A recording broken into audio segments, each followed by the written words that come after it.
kabilang dako ay nilalang kabiyak ng puso. Paglipas ng panahon, kasabay ng ikot ng mundo, landas ay nagtagpo,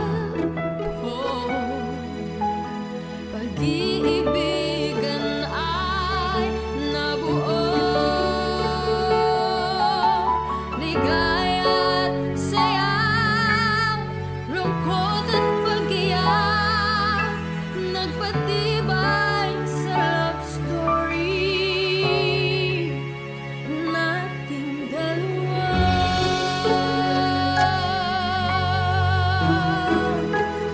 Ating dalawa.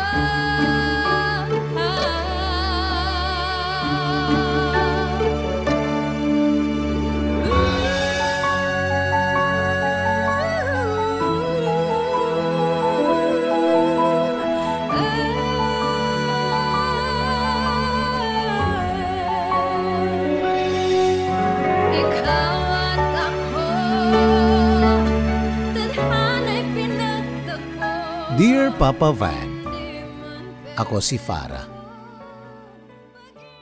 Habang sinusulat ko itong aking kwento ay nakangiti akong pinagmamasdan at hinahaplos ang aking sinapupunan. Magkahalong pananabik at lungkot ang aking nadarama. Lalo na sa tuwing nakikita at nararamdaman ko ang bawat pagkilos ng aking anak. Pananabik na makita siya. Ano kayang itsura niya? Sino kaya sa amin ng kanyang ama ang kamukha niya? Hanggang sa bigla na lang babalong ang mga luha sa aking mga mata. Parang hirap pa kasi akong tanggaping hindi ko may bibigay yung kumpletong pamilya na pangarap ko para sa kanya. Yun ay dahil hindi na kami maaaring magkaroon ng ugnayan ng kanyang ama.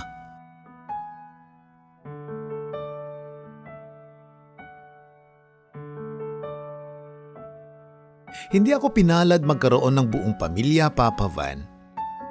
Parehong hindi handa ang mga magulang ko nung dumating ako sa buhay nila.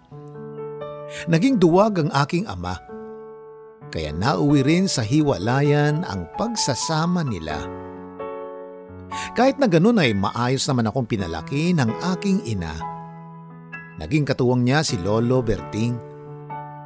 Kaya lang maaga rin akong inulila ni Mama. Dinapuan siya ng malubhang sakit. At magmula nga noon ay tanging si Lolo na lang ang nakasama ko. Saksi ako sa pagsisikap ni Lolo, maibigay lang ang lahat ng pangangailangan ko. Namamasada siya ng tricycle na The Boundary. Hikaos man sa buhay, kailanman ay hindi sumagi sa isip ni Lolo ang manlamang ng kapwa. Huwag kang aangkin nang hindi iyo. Iyan ang gintong aral na natutunan ko kay Lolo. Tanda ko pa noon nang dapuan ako ng mataas na lagnat. Problemado siya sa pambili ng gamot ko. Parehong araw ng aksidenteng may makaiwan ng bag sa loob ng tricycle niya. Nakita namin sa loob nito ang mamahaling cellphone at wallet na halatang babae ang may-ari. Nung Berting, sakto, may pambili ka na ng gamot ni Farah.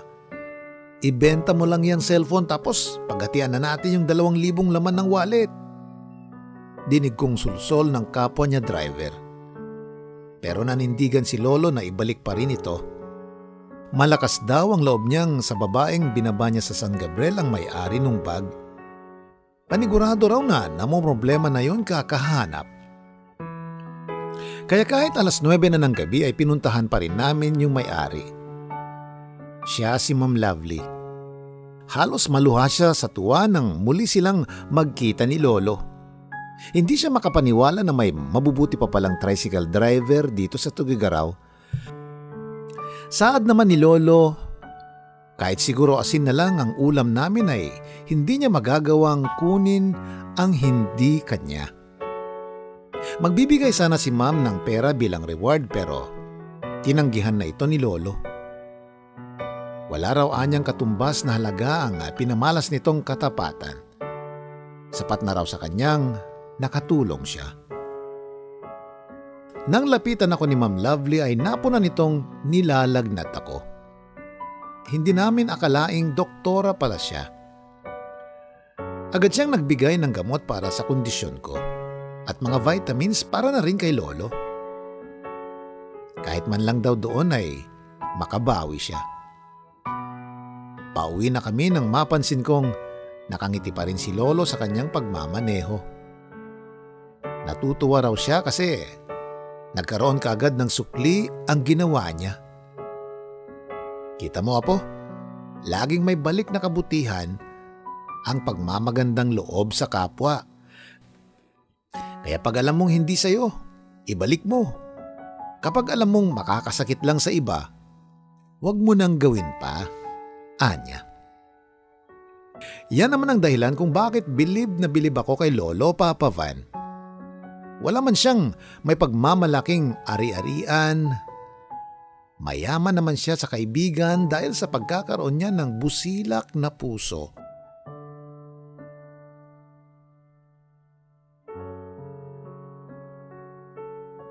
Hindi lang yun ang huling pagkakataong nakasalamuhan namin si Doktora Lovely. Kinabukasan ay sinadya pa talaga niya kami sa bahay para dalhan ng grocery supplies. Natutuwa raw kasi siya sa mga taong tulad ni Lolo. Saktong namomroblema naman kami sa pangkain namin. Binawi na kasi kay Lolo yung tricycle na pinapasada niya. Pero nang bigyan siya muli ni Doc ng pera ay tumanggi na naman siya. Si Manong naman parang nasasanay na po kayong tumanggi sa inaabot ko. Patampong ani Doc. Hindi kasi ako sanay, Doc. Mas mainam pa po siguro kung pagtrabahuan ko yung ibibigay nyo. Nakangiting ani Lolo. Bahagyang napangiti si Doc. Kung trabaho raw ang hanap ni Lolo ay matutulungan siya nito. Tamang-tama raw dahil nangangailangan ng family driver yung biyanan niya. Kung gugustuhin daw ni Lolo ay irerekomenda siya ni Doc. Tutal, mukha pa namang malakas ito para magmaneho. Hindi naman naging imposible yon, Papa Van. Makalipas ang isang araw ay sinamahan na kami ni Doc sa bahay ng biyanan niya. Negosyante raw sila kaya kung saan-saan madalas pumupunta. Bukod doon ay kilala rin silang nagpapahiram ng pera sa mga kapwa nila negosyante. Maayos naman ang pakikitungo nila nang ipakilala na sila ni Doktora. Doon ko na rin nakilala si Jewel. Halatang spoiled brat at mukhang masungit sa unang tingin. Tuwing matatapos ang klase ko ay sa kanila na ako umuwi. Kaya madalas ko siyang makalaro. Dahil halos pareho lang kami ng pangangatawan, ako ang sumasalo ng napaglumaan niyang damit at laruan. May pagkasalbahe rin siya, Papa Van. Kapag may nagagawa akong hindi niya nagugustuhan ay binabawi niya sa akin ang mga dati niyang laruan. Meron din yung pinagtatabuyan niya ako kapag may mga bago siyang gamit. Tandang-tanda ko pa kung paano niya ako paiyakin noon. Inaangkin niya yung laruang binili ni Lolo para sa akin. Napagkakamalan niyang kanya. Kaya kapag kinuha na niya, ay wala na akong nagagawa kundi ang umiyak na lang. Hayaan mo na. Ibibili na lang kita ulit ng ganon para hindi ka na malungkot, Apo. Pagkakalma sa akin ni Lolo. Bakit po ganon? Di po ba masama yung umaangkin ng hindi iyo? Bakit kapag si Jewel, okay lang po? Maktol na sabi ko. Kasi mas matanda ka sa kanya, Farah. Kaya magpaubaya ka na lang, Apo. Masama man ang loob ko ay sinikap ko na lang umunawa. Ganun ata talaga kapag bata, Papa Van. Hindi maiwasan ang mag-agawan ng gamit at laruan. Pero nabago naman yon nung magdalaga na kami. Untian din kaming nagkasundo ni Jewel sa paglipas ng mga taon. Hindi na kami tulad ng dati na laging nagtatalo at nag-aagawan ng laruan. Mas naging close pa nga kami dahil marami na rin kaming similarities. Tulad na lang nung hilig naming pareho sa pangongolekta ng posters ng paborito naming boy band na Westlife. Crush na crush kasi namin noon si Shane Phelan. Kaya kapag tumatambay kami sa kwarto niya ay puro kanta lang ng Westlife ang pinakikinggan namin. Para na kaming magkapatid kung magturingan. Tuwing uwian ay pinapadaanan din niya ako sa driver na sumusundo sa kanya. Dahil siya ang mas mapera sa amin ay siya rin ang laging nanlilibre. Kumakain kami sa labas, namimili ng mga gamit at kolorete. Isang araw, busy ako sa phone ko nang magkwento si Jewel ng tungkol sa crush niya sa university nila. Mamaya na kasi ang ka-text mo, Bes. Makinig ka muna sa akin, hirit niya. Kaya pasimple ko namang binulsa yung phone ko. Biglang bumilis yung pintig ng puso ko nang ipakita na ni Jewel yung picture ng crush niya. Siya si Junjun, Bes. Alam mo, sigurado talaga akong crush niya rin ako. Kasi tuwing lalapit ako sa kanya, ramdam kong natetense siya eh. Bulalas ni Jewel. Gustong-gusto kong makisabay sa kilig ng kaibigan ko noon, Papa Van. Pero hindi ko magawa dahil ang totoo ay matagal ko nang kilala ang lalaking pinapantasya niya. Kapitbahay ko dati si Junjun. Lagi siyang pumupunta sa bahay sa tuwing nasa pasada si Lolo. Tinutulungan niya ako sa mga assignments ko. Sabay pa nga kaming nangarap na magiging inhinyero balang araw. Nakakalaro ko siya ng bahay-bahayan, ako yung nanay at siya naman yung tatay. Paglaki natin, diligawan kita, Farah. Magiging nanay ka ng anak ko at magtatayo tayo ng totoong bahay para sa ating dalawa. Larawan siya ng batang nangangarap.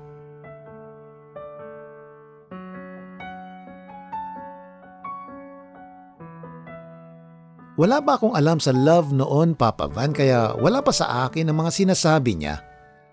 Basta ang alam ko lang ay masaya ako kapag kasama ko siya. Kaso hindi nagtagal ay lumipat na ng bahay sina Junjun. Lumago na kasi yung negosyong itinayo nila. Mula noon ay wala na akong naging balita sa kanya. Hanggang sa nasanay na rin akong hindi siya nakikita. Nang makilala ko si Jewel bilang bago kong kalaro ay tuluyan nang nawala sa isip ko si Junjun. Hindi ko nga siya nakukwento. Bago pa nabanggit sa akin ni Jewel ng tungkol sa kanya ay nag-cruise nang muli ang landas namin ni Junjun, Papa Van. Yun ay nang sadyain niya ako sa bahay isang araw. Nagulat ako noon dahil mas lumitaw yung kagapuhan niya. Mamang-mama na kasi ang tindig niya. Maging siya hindi makapaniwala sa laki ng pinagbago ng itsura ko. Ang ganda mo na, Farah. Hindi ka na tulad ng dati. Bulalas niya. So, ibig mong sabihin, pangit ako noon? Pikon kong tugon. Hindi naman. Uhugin lang. Joke, hirit niya. Nang magkakuhanan na kami ng number ay muling bumalik yung dating kulitan namin. Naniniwala daw siyang may dahilan kung bakit kami muling nagtagpo. Papa Van, nahahalata ko na noon kay Junjun na may gusto siya sa akin. Pero siyempre, ayaw ko namang itanong yun sa kanya dahil baka i-deny lang niya. Ang totoo niyan ay hindi naman siya mahirap mahalin. Sa pagdaan ng mga araw na halos siya na lang lagi ang nakaka-text ko, inaamin kong nagkakaroon na rin siya ng puwang sa puso ko. Kinikilig ako sa tuwing siya ang unang nakakaalala sa akin. Mabasa ko pa lang yung good morning niya, napapangiti na ako. Hanggang sa nakikipag-unahan na rin ako ng pagbati sa kanya sa umaga. Meron din naman yung naghihintayan kami ng kung sinong unang magpaparamdam. Hindi pa siguro umaga dyan sa inyo. Minsang hirit niya sa text. Ha? Anong pinagsasabi mo? 8:00 na kaya? Reply ko. Ganun ba? Wala ka pa kasing good morning sa akin. Kaya akala ko, gabi pa dyan. Anya na, ikinatuwa ko. Inaamin ko, Papa Van, nagugustuhan ko na rin yung ideya na parang kulang ang araw ni Junjun kapag wala akong paramdam sa kanya. Sa tuwing sinasabi niya na gusto niya akong makita kahit sandali lang, hindi pa man ako pumapayag ay agad na siyang pumupunta sa bahay. Parang nasiyahan pa nga siyang malaman niyang wala si Lolo isang hapon. Pinagmaneho niya ang lolo't lola ni Jewel sa downstream. 2 araw ang ilalagi nila roon kaya naiwan lang akong mag-isa sa bahay. Nag-alok si Junjun na samahan ako.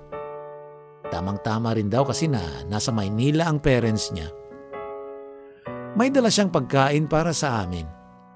Habang nagluluto siya saglit kaming nagkwentuhan. Pinaalala niya yung luto-luto ang trip namin nung araw. Dahon ng kaimito at mangga yung kunwari niluluto ko. Tapos kunwari titikman naman niya. Saka kunwari masasarapan. Ang sarap lang maging bata. Magkasabay na sabi namin kaya natigilan din kami pareho. Hanggang sa mauuwi na lang sa tawanan ng lahat. Namiss kita, Farah. Naalala mo rin ba yung sinabi ko noon? Na liligawan kita pag laki natin? Usal niya. Oo, na ako magiging ina ng anak mo. Seryosong segunda ko. Bagya akong napaatras nung umusad na siya papalapit sa akin. Tapos magtatayo tayo ng totoong bahay para sa atin. Anya saka kami saglit na nagkatitigan. Tila nangungusap na lang ang mga mata namin noon. Mahal kita, Farah. Bulong niya na noon ay nakahawak na sa mga kamay ko. Mahal din kita, Jun.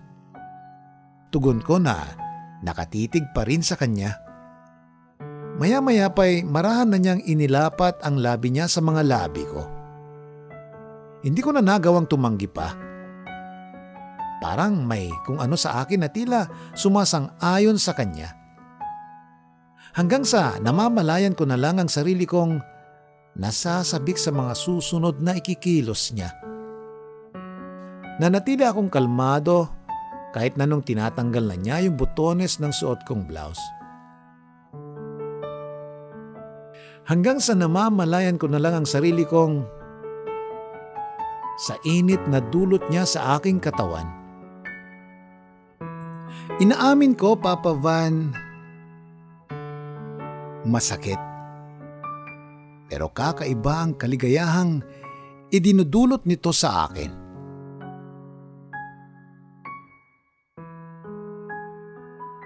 Ilang beses na ring naulit ang ganong tagpo sa amin ni Junjun.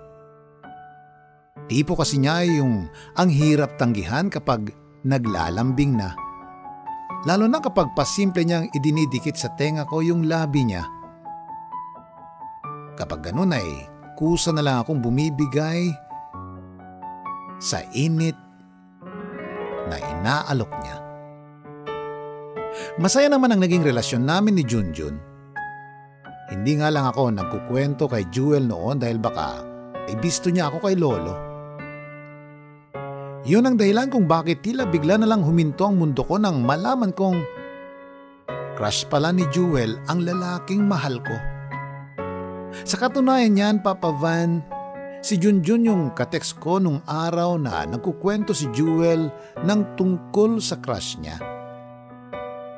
Hindi ko nagawang sabihin sa kanya na nobyo ko na si Junjun dahil alam kong masasaktan ko lang siya, Papa Van. Alam ko rin pwedeng maging rason yon ng pagkasira ng pagkakaibigan namin. Wala naman akong planong ilihim sa kanya ng matagal yung tungkol sa amin ni Junjun, pero aaminin kong blanko pa ako sa ideya kung paano magtapat kay Jewel. Hanggang sa dumating ang araw na hindi ko inaasahan. Kasalukuyan kaming nanonood ng movie ni Jewel nang katukin kami ng kasambahay nila.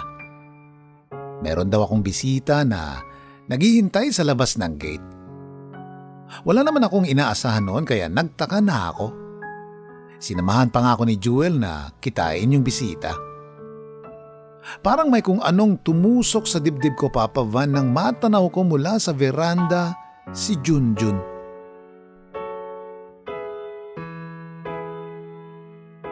Oh my God, Bes! Sabi ko sa'yo ayan na siya Dinadalaw na ako. Nagkamali lang siguro yung maid sa pagsasabing ikaw ang sadya niya. Tuloy mukhang alanganin na akong lumapit noon kay Junjun. Hindi ako makaimik noon dahil ang totoo ay kabado na ako. May dala si Junjun na bulaklak at paniguradong para sa akin yon. Tagaktak ang pawis ko nang magkaharap na kaming tatlo. Hindi ko alam kung paano siya haharapin nang hindi nakakalata si Jewel. Hi Junjun, what an effort naman. Talagang sumadya ka pa talaga rito para lang pasyalan ako, ha? You're so sweet. Bungad ni Jewel. Baka sa mukha ni Junjun noon yung pagtataka. Agad siyang tumitig sa akin. Tila nababasa na niyang hindi ako komportableng andun siya. Naguguluhan man, hindi na lang siya umimik nang kunin sa kanya ni Jewel yung bulaklak. Paniwalang paniwala ang kaibigan ko na siya talaga ang sadya ni Junjun. Please, wag mo na lang babanggitin sa kanya yung tungkol sa atin. Siguradong masasaktan kasi siya. Agad kong text sa nobyo ko. Pero okay lang naman siguro na malaman niyang magkababata tayo, di ba? Hirit ni Jun na sinang-ayunan ko na lang. Noon ko na sinabing matagal nang may crush sa kanya si Jewel. Kaya raw pala kinikilig ito nang makita siya. Ani Jun, matagal na raw na may ugnayan ang pamilya nila ni Jewel. Pero walang ideya rito ang kaibigan ko. Sila raw ang nakapagpahiram ng pera na siyang pinangnegosyo ng mami ni Junjun. Nang nalaman ito ni Jewel, pansin kong mas lumakas ang loob niyang magkakasundo nga sila ng nobyo ko. Nung una ay nasiyahan pa ako sa natuklasan ko. Kahit papano ay hindi na sila magiging iba sa isa't isa. Pero nang tumagal na ang kwentuhan nila, Papa Van, parang hindi na ako natutuwa sa nakikita ko. Naging mas maharot na kasi si Jewel. Inaartehan niya rin ang pananalita at pagtawa niya. Naiirita na ako sa tuwing pasimple siyang humahagod kay Jun habang nagkakatuwaan sila. Dahil doon ay nagpasya na akong magpaalam umuwi. Hatid na kita, ani Junjun dahilan para matahimik si Jewel. Maging ako ay hindi na rin alam ang isasagot. Wag na Jun. Kaya na niya mag-commute. Di ba Farah? Ani Jewel. Oo naman. Okay lang ako. Dismayadong tugon ko. Nang makauwi na ako kinahapunan ay hindi ko na napigil ang umiyak sa inis. Ang hirap ng kalagayan ko, Papa Van. Hindi ko pwedeng ipalata na nasasaktan ako. Pero hindi ko naman pwedeng dayain ang sarili ko. Nasasaktan ako. Kaya nang tumawag si Junjun kinagabihan na hindi ko na naitago sa kanya yung sama ng loob ko. Mabuti na lang at mahinaw niyang pinaliwanag sa akin ang lahat. Na naiintindihan niya kung bakit nagawa ko yon. At kahit anuman ang gawin ni Jewel ay walang epekto yun sa kanya. Dahil kaibigan lang daw ang turing niya kay Jewel. Kahit na alam niyang may gusto ito sa kanya. Sinigurado rin niya sa akin na ako lang ang mahal niya.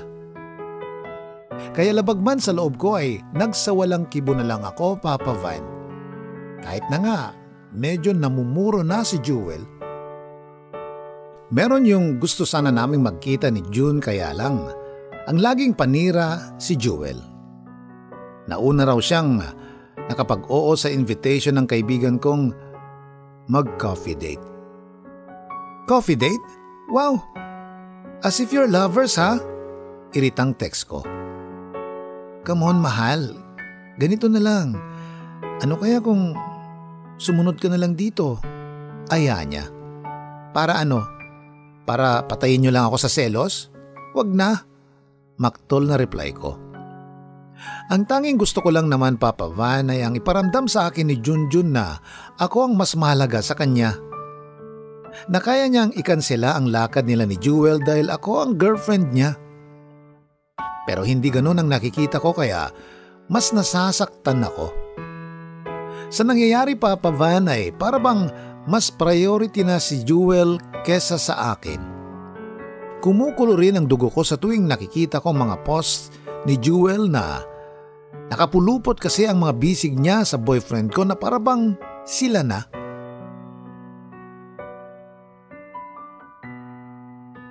Nagagawa na ring hindi sagutin ni Junjun ang mga tawag ko dahil lang sa magkasama sila. Hanggang sa nakatanggap ako ng text mula kay Jewel. Alam daw niya na magkababata kami ni Junjun. Nagtataka raw siya kung bakit may mga missed calls ako rito. Pinapaamin niya rin ako kung may gusto daw ba ako kay Jun. Kung oo raw ay mag-isip-isip na ako. Dahil siguradong hindi ko raw gugustuhin maging karibal siya. Hindi ako natuwa sa laman ng text ni Jewel. Para bang bumalik na naman yung pagkasalbahe niya nung araw. Pasensya ka na, mahal. Mukhang nakahalata kasi si Jewel na ikaw yung tumatawag. Text ni June pagka-uwi niya. Bakit ganon? Di ba ako yung girlfriend mo? Ba't parang ako pa yung nanlilimos ng oras mo? Ako pa yung mag-a-adjust, ganon? Singhal ko. Hindi sa ganon, pero paano si Jewel, di ba? Ikaw rin naman ang may gustong ilihim natin to. Hindi ako kaagad nakasagot. Parang nahihirapan na rin ako sa setup namin, Papa Van. Ako yung nauna sa puso ni Junjun pero parang ako pa yata ang mawawalan ng karapatan. Papa Van, ganun pala kasakit kapag may umaangkin sa pagmamay-ari mo. Hanggang sa unti-unti na nga kaming nagkakalabuan ng dahil kay Jewel. Umabot na nga ako sa puntong nagpasya na akong magsabi na lang kay Jewel ng totoo. Para sana tumigil na siya sa pangungulit sa nobyo ko. Huwag, Farah, please, huwag. Hindi ako makapaniwala sa narinig kong sumamo ni Junjun. Bakit? Dahil ba mahal mo na rin siya? Magtapat ka nga sa akin. Mahal mo na ba siya? Bulyaw ko. Hindi ka agad nakasagot si June noon. Parang may gusto siyang sabihin sa akin. Yun lang talaga ang naiisip kong dahilan kung bakit hindi siya sang-ayon sa sinasabi ko. Ang totoo niyan, Papa Van, ay kinakabahan ako sa maaring isagot niya. May kung ano sa dibdib kong nagnanais na sana'y nagkakamali lang ako sa hinala ko. Ikaw ang mahal ko, Farah. Ikaw lang ang gusto kong makasama. Gusto kong magalit sa kanya, Papa Van, pero nang makita ko siyang nagsusumamo ay tila ba hirap din ang damdamin ko. I had no choice, mahal ko. Kailangan kong magstay sa kanya to save my family. Pagtutukoy niya kay Jewel.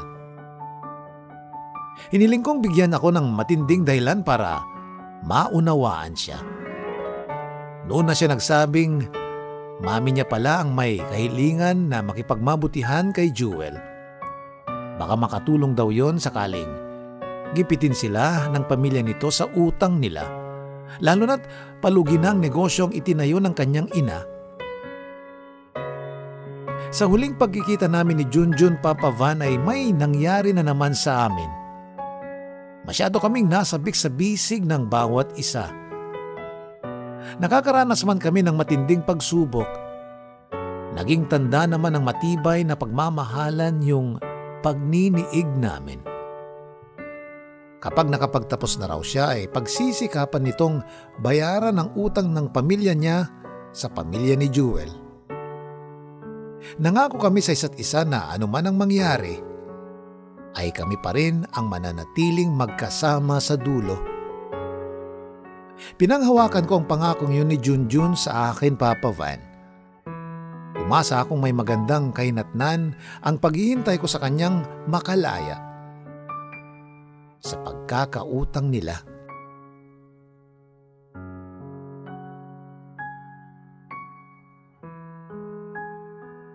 Hindi ko akalaing hahantong kami sa ganung tagpo, Papa Van. At lalong hindi rin ako makapaniwalang malulugmok pala kami pareho sa sitwasyon. Yun ay nang madawit si Lolo sa nakawan sa bodega ng amo niya. Itinuro siyang kasabwat ng mga taong tinuring niyang kaibigan.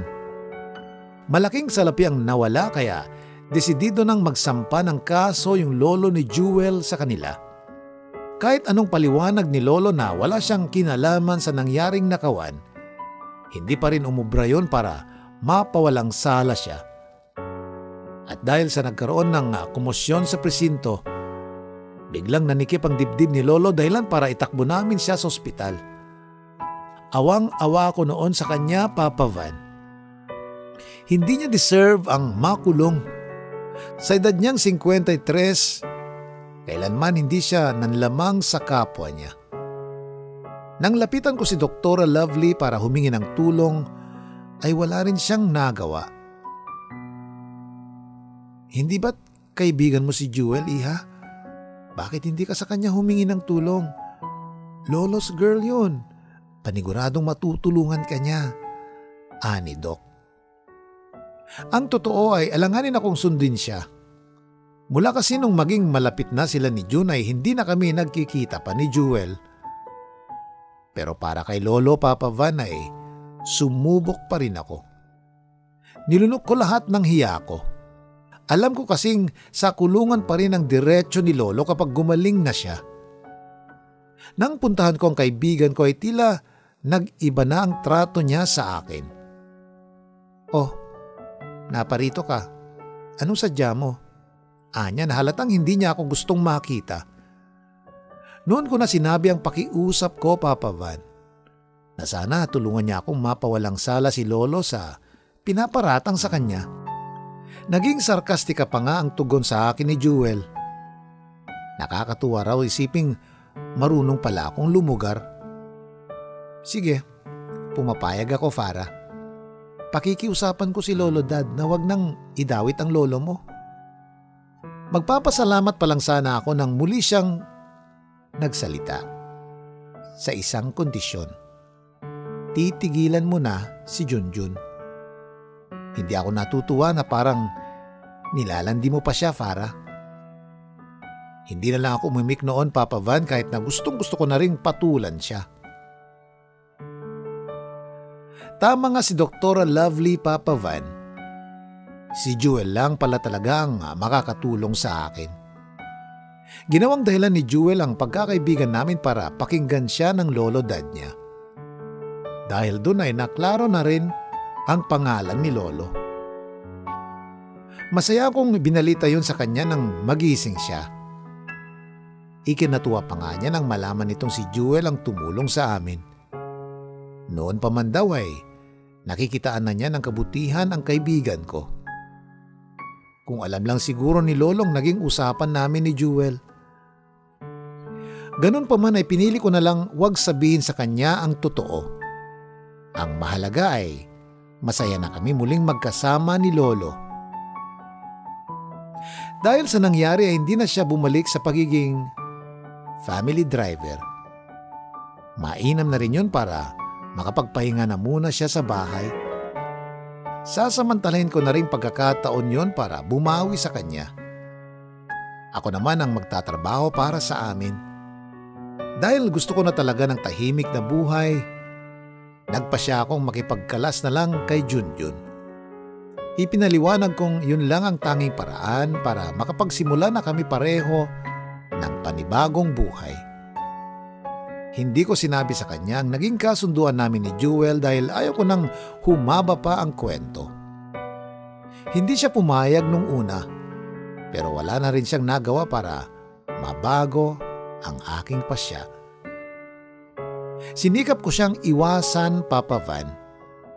Mahirap pero kinaya ko para na rin kay Lolo.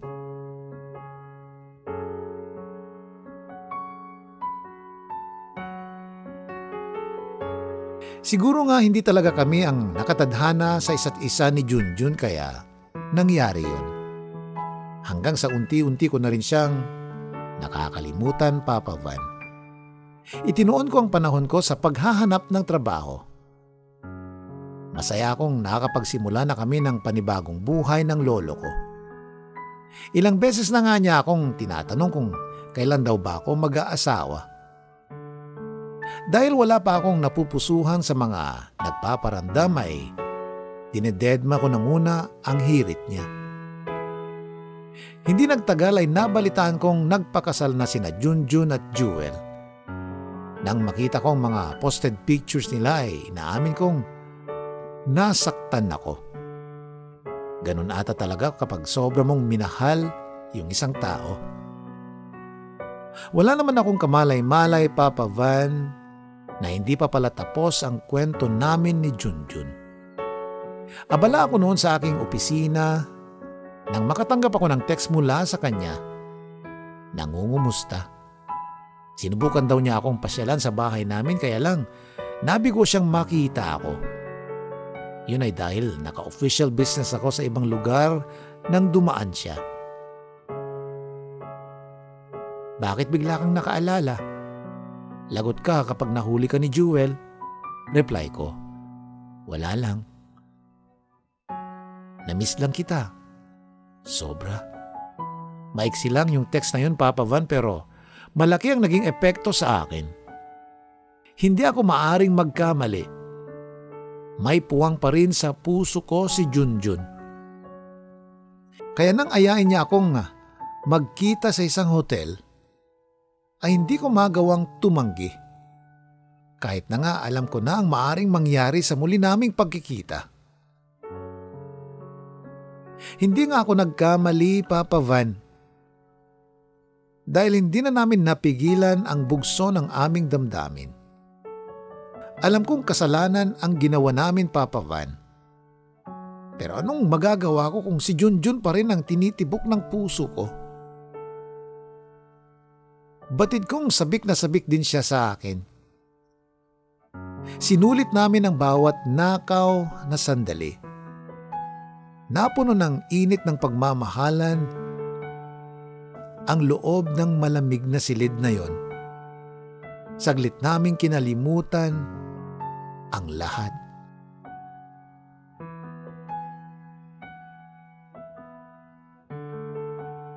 Hindi na nasundan yon, Papa Van, dahil binantaan ako ni Jewel. Guguluhin daw niya ang buhay namin ni Lolo oras na mapatunayan niyang may relasyon kami ng asawa niya. Hindi ko alam kung sa paanong paraan siya nakatunog. Basta ang alam ko lang ay kailangan ko ng tuluyang iwasan si Junjun.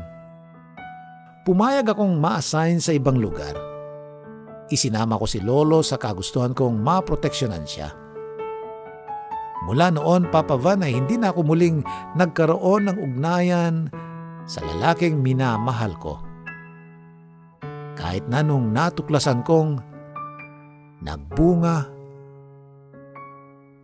ang huling pagniniig namin. Naunawaan naman ako ni Lolo nang ipaliwanag ko sa kanya ang dahilan ng pag-iwas ko. Marahil ay alam din niya yung hirap kapag kinalaban namin ang pamilya ni na Jewel. Kaya mas pipiliin ko na lang itaguyod mag-isa ang magiging anak ko, Papa Van, kaysa maging miserable ang buhay niya. Noon na rin ako nagkaroon ng ideyang isulat sa inyo itong kwento ko. Sa katunayan ay nakangiti pa nga akong pinagmamasdan at hinahaplos ang aking sinapupunan sa aking pagsusulat. Magkahalong pananabik at lungkot ang aking nadarama. Lalo na sa tuwing nakikita at nararamdaman ko ang bawat pagkilos ng aking anak. Pananabik na makita siya. Ano kayang itsura niya? Sino kaya sa amin ng kanyang ama ang kamukha niya? Hanggang sa bigla na lang, babalong ang mga luha sa aking mga mata. Parang hirap pa kasi akong tanggaping hindi ko maibibigay yung kumpletong pamilya na pangarap ko para sa kanya. Dahil hindi na kami pwedeng magkaroon ng ugnayan ng kanyang ama. Hanggang dito na lang, Papa Van. Ang tanging hiling ko lang ay huwag niyo na sana akong husgahan sa kinalabasan ng aking kwento. Batid kong nagkamali ako, pero sinisikap ko namang itama na ang lahat ng yun. Hindi lang para kay Lolo, kundi para na rin sa magiging anak ko.